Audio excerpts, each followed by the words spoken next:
जी अस्सलाम वालेकुम दोस्तों। मेरा नाम है मोहसिन अली और आप देख रहे हैं कारीगर यूट्यूब चैनल। दोस्तों, आज का जो सबक है वो है कि जो आर्टिफिशियल ज्वेलरी जो ज़ेवरात हैं, क्या वो जो अगर टूट जाएं तो उसको टांका या जोड़ लग सकता है। असल में आम तौर पे आपको ये देखा देखा गया होगा कि किसी के पास भी, किसी बहन के पास आर्टिफिशियल ज्वेलरी होती है तो वो कभी कभी टूट जाती है, तो उसको फिर वो दोबारा पहनने के काबिल नहीं रहती। ठीक है। या उसमें कोई इस तरह का कोई नुक्स आ जाता है तो वो पहनने के काबिल नहीं रहती। मिसाल के तौर पे उसके अंदर वो उसका अगर रंग चेंज हो गया है, ठीक है, उसको दोबारा जो है उसका रंग कैसे बहाल करें। ठीक है। तो ये दोस्तों कुछ ऐसे मौजू हैं, बल्कि कुछ पॉइंट्स हैं ऐसे जो मैं चाहता हूँ कि आपके साथ आज शेयर करूँ। दोस्तों, जो आर्टिफिशियल ज्वेलरी है वो आजकल रूटीन में जो मेरे देखने में जो चीज़ आई है कि आर्टिफिशियल ज्वेलरी जो गरीब तबका है, जो चीज़ें नहीं बनवा सकता, वो आर्टिफिशियल ज्वेलरी पहन के अपना गुजारा करते हैं। ठीक है। तो जिनको अल्लाह ने इस्तात दी है वो तो बनवाते हैं। ठीक है। तो अल्लाह करीम, मेरी दुआ है कि अल्लाह करीम तमाम को इस्तात दे कि वो अपने बहन बेटी के जहेज़ में या उनको पहनाने के लिए सोने के ज़ेवरात बनाने की तौफीक दे। ठीक है। उनको ताकत दे कि वो सोने के ज़ेवरात अपनी बहन बेटी को डाल सकें। ठीक है। तो दोस्तों, आर्टिफिशियल जो ज्वेलरी है उसके बारे में आपको बताता चलूँ कि उसका जो मटेरियल है, यानी कि बाज़ औक़ात जो सोने के ज़ेवरात हैं वो तो सोने से बनते हैं। ठीक है। या उनमें मिलावट होती है। ठीक है।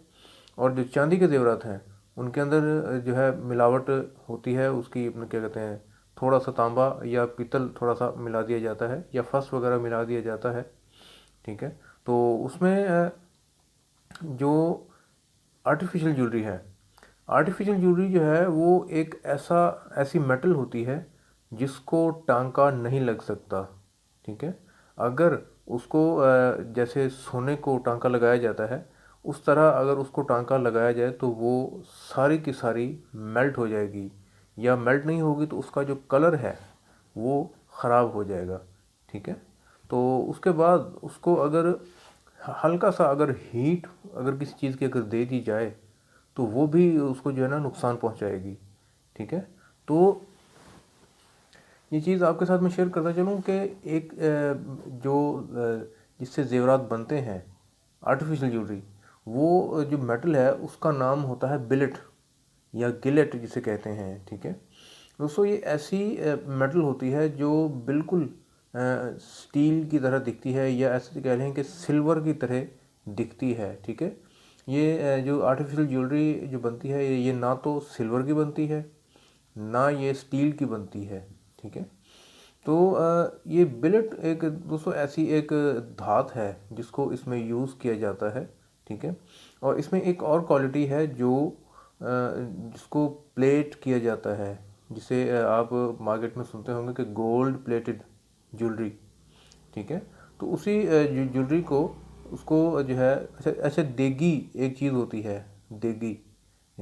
आम तौर पे कुछ चीज़ें हमारे उसमें रोज़मर्रा की जो चीज़ें हैं उसमें कुछ चीज़ें ऐसी हैं जो देगी बनी हुई होती हैं, यानी कि वो ऐसा मिसाला होता है, उस मिसाले से वो चीज़ें जो तैयार होती हैं। तो कुछ ज़ेवरात जो आर्टिफिशियल हैं वो देगी भी कुछ ना कुछ किसी तरीके से तैयार होते हैं जिसको देगी कहा जाता है। ठीक है। लेकिन वो देगी को किसी हद तक प्रोसेस करके उसका वो मटेरियल तैयार किया जाता है, मटेरियल जिससे ज़ेवरात बनते हैं। और इसमें एक चीज़ आपको और बताता चलूँ कि जो देगी हैं इनका एक अलग सिस्टम है। ये एक बनाते हुए ये जैसे सोने के ज़ेवरात तैयार होते हैं, ये ऐसे तैयार नहीं होते। इनको बनाने के लिए एक अलग ही चीज़ वो होते हैं, इनके ये पतरे वगैरह अलग से खींचे जाते हैं और इनको अलग तरीके से तैयार किया जाता है। ठीक है। तो दोस्तों, उसको टांका लगाने या जोड़ लगाने की बात हो रही थी कि जो आर्टिफिशियल ज्वेलरी है अगर वो टूट जाए तो क्या वो रिपेयर हो सकती है, क्या वो मरम्मत हो सकती है।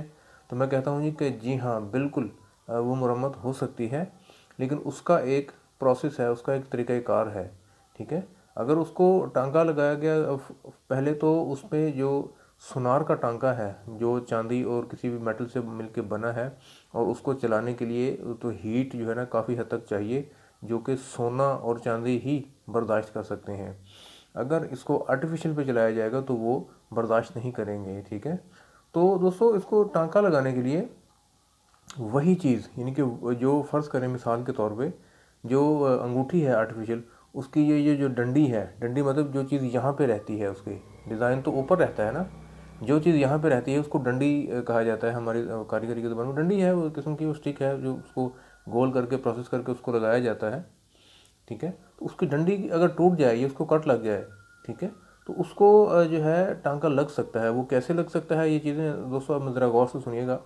दोस्तों जो अपना जो टेप रिकॉर्डर वगैरह, जो टीवी वगैरह ठीक करते हैं मकैनिक, टीवी वाले जो टीवी बनाते हैं, ठीक है, ठीक करते हैं, मरम्मत करते हैं, उनके पास आपने देखा होगा कि एक काविया होता है।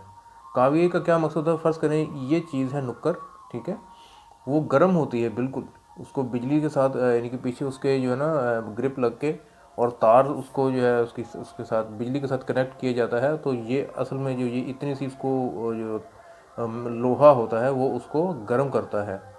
दोस्तों वो जो गर्म लोहा है वो उसको टांका लगाएगा, ठीक है। तो टांका लगाना ऐसा है कि उसको उसके लिए भी एक चीज़, ये ऐसा समझे कि ये आग है, ठीक है, और उसको टांका लगाने के लिए उसके ऊपर वो एक बिरोजा सा, वो क्या कहते हैं उसको, सॉरी, एक मेटल होती है जो सिल्वर की तरह होती है, ठीक है। वो आपने उनको पास देखा होगा, वो ऐसे वो लगाते जाते हैं तो वो पिघलती जाती है गर्म उसके ऊपर, तो वो फिर वो लिक्विड बन के उसके ऊपर गिर जाती है। तो फिर वहाँ उसको गर्म करके उसको उसके ऊपर फैलाया जाता है, ठीक है, जोड़ के ऊपर, ठीक है। तो जैसे ये जोड़ है, इसके ऊपर उसको वो रख के उसको थोड़ा सा ऐसे ऐसे ऐसे करके उसको जोड़ को कवर किया जाता है उससे, ठीक है। तो उसको मेरा मेरे ख्याल से उसको पता नहीं क्या, मुझे याद नहीं है कि उसको क्या कहेंगे, कि वो काविये के साथ वो जो जोड़ने के लिए उसको जो है वो सिल्वर टाइप का वो एक जो है ना वो तार सी लगती है, जो ऐसे गर्म चीज़ पे लगते ही वो पिघलती जाती है, तो वो वहीं पे बैठती जाती है जहाँ पे वो जोड़ होता है, ठीक है। दोस्तों ये ऐसा तरीका है जिसके साथ आपका जो सामान है वो ख़राब नहीं होगा, वो गर्म नहीं होगा, ठीक है, वो पिघलेगा नहीं, उसकी जो रंगत है वो ख़राब नहीं होगी। और दूसरी बात दोस्तों मैंने आपसे ये कही थी कि इसका जो रंग है वो क्या सही हो सकता है, जो आर्टिफिशियल ज्वेलरी है दोस्तों, उसका जो रंग है उसको सही करने का जो तरीक़ाकार है वो ये है कि उसको जो है एक स्प्रे मिलता है, ठीक है, मार्केट में अवेलेबल है, या शायद जो आर्टिफिशियल ज्वेलरी सेल करते हैं जो हजरात, तो उनको उनके पास वो होता है, वो सिर्फ वो उसको प्रेशर जो है ना उसके ऊपर मारते हैं तो उसका जो रंग है वो दोबारा बहाल हो जाता है, ठीक है। तो ये दोस्तों मेरे इल्म में ये चीज़ थी जो मैंने सोचा कि आज का जो सबक है वो आपको इसके बारे में सुनाऊं कि आर्टिफिशियल ज्वेलरी जो है वो कैसे रिपेयर हो सकती है, ठीक है। बाज़ात आपने देखा होगा कि नगीनों वाली चीज़, ज़्यादा से ज़्यादा नगीने उसके अंदर लगे हुए होते हैं। तो अच्छा दोस्तों आपको ये भी बताता चलूँ कि उसके अंदर जो नगीने लगे हुए होते हैं वो भी प्लास्टिक के होते हैं, ठीक है, प्लास्टिक के नगीने होते हैं। उसकी जो वो चाशनी, अच्छा नगीनों में दोस्तों पिछली वीडियो में मैंने नगीनों का जिक्र किया था कि गट्टा नगीना और जरकून या क्यूबिक, ये भी अपनी जगहों पे एक किस्में हैं। गट्टा नगीना जो था वो थोड़ा सा भारी होता है, ठीक है, यानी कि जहाँ पे वो यहाँ पे ये एक के मुकाबले में जो आम नगीने हैं वो 3 या 4 गालिबन चढ़ते हैं, ठीक है। वो मैंने आपको किस्में बताई थी, आपको याद होगा, पिछली वीडियो आप देखेंगे ज़रा, उसमें आपको पता चल जाएगा, ठीक है। तो ये जो है इसमें आपको एक नगीने की किस्म और बताऊँ जिसको कली वाला नगीना कहते हैं। लाल किसी भी रंग में, यानी कि लाल हो गया, सब्ज़ में, सफ़ेद में, ठीक है, तो पीले रंग में, तो उसके नीचे कली लगी हुई, यानी कि प्लास्टिक, इनर्ट प्लास्टिक होती है जिसे शीशा प्लास्टिक कहते हैं, ठीक है, उसके वो नगीने बने हुए होते हैं, और उसके नीचे जो है कली जो है लगी हुई होती है जो उसका रंग ट्रांसपेरेंट नहीं होने देती, ठीक है। तो उसका जो जो चाशनी है, उसकी जो चमक है उस नगीने की वो बरकरार रहती है और बढ़ जाती है उससे। तो वो जो कली है, कली वाला नगीना कहलाता है कि जो उसके अंदर आर्टिफिशियल ज्वेलरी के अंदर इस्तेमाल होता है, ठीक है। और जब वो निकल जाता है तो फिर वो दोबारा लगता नहीं है, वो उसकी वो कली जो है उसके अंदर ही रह जाती है जहाँ पे वो नगीना लगा हुआ होता है, जिसका घर होता है जो, उसमें अगर वो निकल जाता है तो कली उसके अंदर ही रह जाती है, और जो सफ़ेद जो नगीना शीशा जो रह जाता है वो बाहर निकल आता है। तो दोस्तों ये जो इल्म था जो मैंने सोचा कि मैं आपके साथ शेयर करूं, ठीक है। तो इंशाल्लाह इस तरह की जो भी वीडियोस आपको किसी भी चीज़ के बारे में इंफॉर्मेशन चाहिए हो तो मुझे आप मेरे व्हाट्सएप नंबर पे रब्ता करें। इंशाल्लाह आपको किसी भी किस्म की इंफॉर्मेशन चाहिए हो तो मैं आपको देने को तैयार हूँ, ठीक है। इंशाल्लाह बेलॉस आपके साथ जो है ना आपके साथ डील किया जाएगा। तो मिलते हैं अगली वीडियो में। अस्सलाम वालेकुम रहमतुल्लाह।